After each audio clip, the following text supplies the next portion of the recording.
વાતાવરણની સૌપ્રથમ વાત કરીએ તો રાજ્યભરમાં આજથી ગરમીથી આંશિક રાહત મળી શકે છે। 3 દિવસ બાદ અંગ દજાડતી ગરમીનો રાઉન્ડ શરૂ થશે। હવામાન વિભાગની ગરમીને લઈને આગાહી કરવામાં આવી। મહત્તમ તાપમાન 2 થી 3 ડિગ્રી ઘટી શકે છે, ત્યારે વેસ્ટર્ન ડિસ્ટર્બન્સ સક્રિય થતાં તાપમાનમાં ઘટાડો થશે।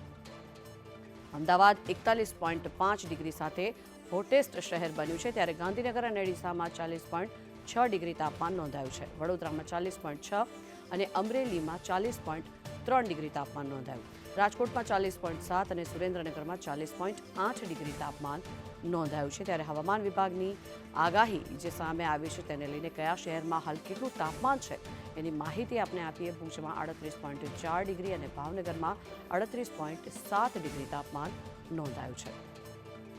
કેશોદમાં 39.2 અને પોરબંદરમાં 36.2 ડિગ્રી તાપમાન નોંધાયું છે।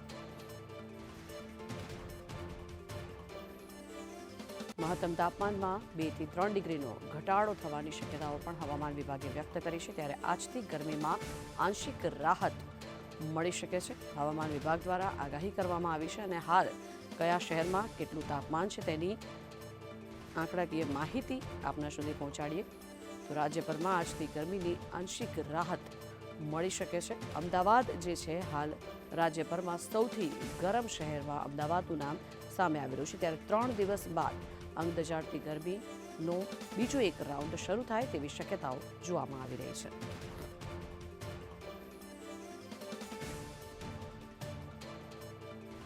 તો આંકડાકીય માહિતી આપની સાથે શેર કરી લઈએ। ડીસાનું તાપમાન જો વાત કરવામાં આવે 40.6 ડિગ્રી તાપમાન ડીસાનું નોંધાયું છે, ત્યારે રાજકોટમાં 40.7 ડિગ્રી તાપમાન નોંધાયું છે। અમદાવાદ 41.5 ડિગ્રી સાથે હોટેસ્ટ શહેર અત્યારે છે, ત્યારે